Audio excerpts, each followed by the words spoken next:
Good morning, afternoon, or night, depending on where you are. I'm James Randi. A few words about parapsychologists that may better inform you about this peculiar subspecies of Homo sapiens. They exhibit strange characteristics, one of which is overconfidence. Most of these parascientists are grandly soothed and confident when surrounded with enough misapplied technology, and when it reflects regular, recognized lab procedures well enough, it brings them great comfort. They freely use electronic systems that would provide useful data in the hands of real researchers, and displays of these bells and whistles lend an atmosphere of authenticity that can encourage acceptance and funding from observers who don't venture or even care to grab the cheesecloth. I must explain. That term refers to the material used by spirit mediums in earlier days, a thin fabric sometimes treated with luminous compounds that in a darkened room produced the illusion of ectoplasm, a theoretical substance formed from the bodies of spirits that they summoned up. Grabbing the cheesecloth was just that, seizing this prop and retaining it as further proof of the deception. There are a few examples of parapsychologists I'd like to give you. Dr. Gary E. Schwartz is the University of Arizona's professor of psychology, surgery, medicine, neurology, and psychiatry, as well as director of their Center for Frontier Medicine in Biofield Science, and of their Veritas research program of the Laboratory for Advances in Consciousness and Health. He carefully festooned the head of I Talk to the Dead artist John Edward with varicolored cables, very much as in an EKG, just as if the chimerical signs he sought originated in that performer's encephalon. Those wires should have been stuck to his own skull, where the great naive force was actually being so generously manifested. Dr. Colin A. Ross, a psychiatrist from Richardson, Texas, is the director of dissociative disorders at Charter Hospital of Dallas. He's published some 130 papers in peer-reviewed journals. He's very active in preaching about secret government mind control and has been researching the CIA for 20 years in respect to operatives there who have become deceased. Dr. Ross uses recovered memory therapy, which is widely regarded in the medical community as useless without adequate corroborating evidence. And he specializes in post-traumatic stress and dissociative identity disorder, formerly termed multiple personality disorder. In a case he researched, the patient had been diagnosed as having 12 separate alternate personalities, but under the care of Dr. Ross, that number significantly grew to 200. Well, in 2008, he applied sensitive electronic leads to his own face and goggles, his then current delusion being that his generated mental signals were sending out ESP pulses that registered on a sensor within the goggles, when it was actually the motion of his own eyeball that was triggering the tiny squawks of feedback that so enchanted him. That basic electronic fact was something that Dr. Ross should have known about. So the finger doesn't have anything to do with it, it's just showing you when I'm going to make it happen.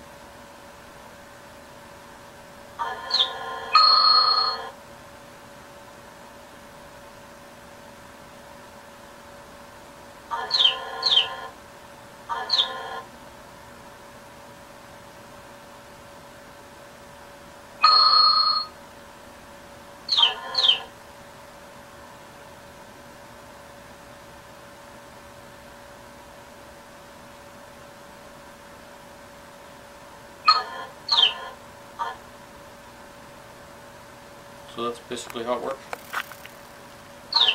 No, I could just keep going. Dr. Ross had applied for our $1 million prize, and at the JREF, we're eagerly anticipating that he will be reapplying for the $1 million prize as soon as he gets his act together. Again. Dr. Jacques Benveniste in the comfortable atmosphere of his lab in Clamart, France, was comforted by error bars between which his cursor obediently wandered, when it was simply a lack of double-blind precautions that impelled him to publish his imaginary data. In my forthcoming book, A Magician in the Laboratory, I'll be devoting an entire chapter to this classic adventure in frustration.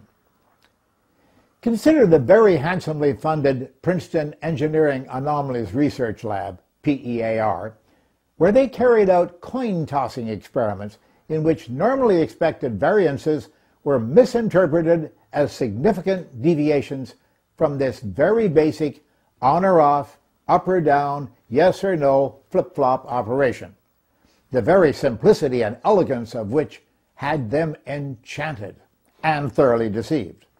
This lab, too, will be a major subject of my book.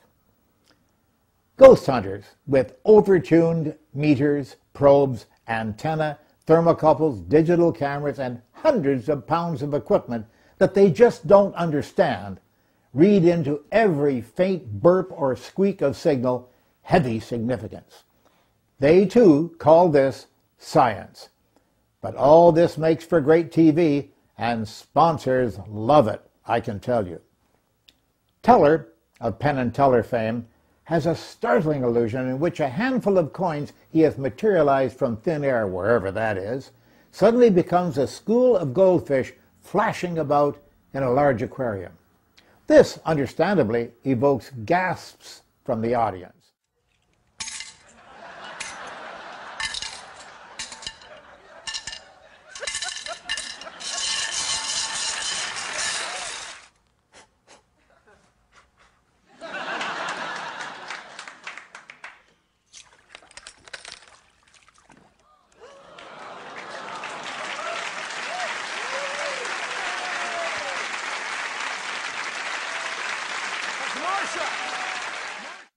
Now, it's not reaching too far to imagine the parascientists hooking Teller up to a chart recorder via a set of leads to read his skin conductivity, transparency, and resistance at the instant when the brilliant specialized carp manifest in the water.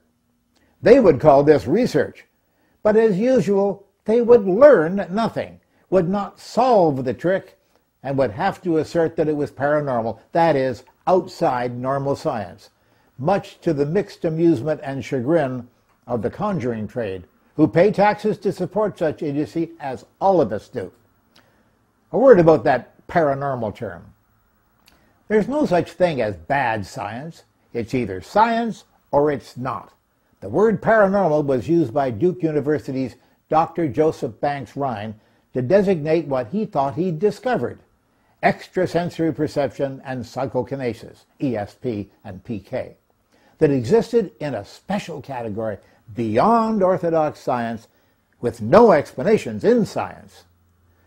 But the possibility exists and is eagerly pursued even today in the woo-woo labs that real science and this chimera could be reconciled. Rhine engaged in endless dice-tossing tests and even more endless card-guessing marathons, and imagined tiny, barely significant margins of data that were later shown to be at least partly due to misrecording and outright error.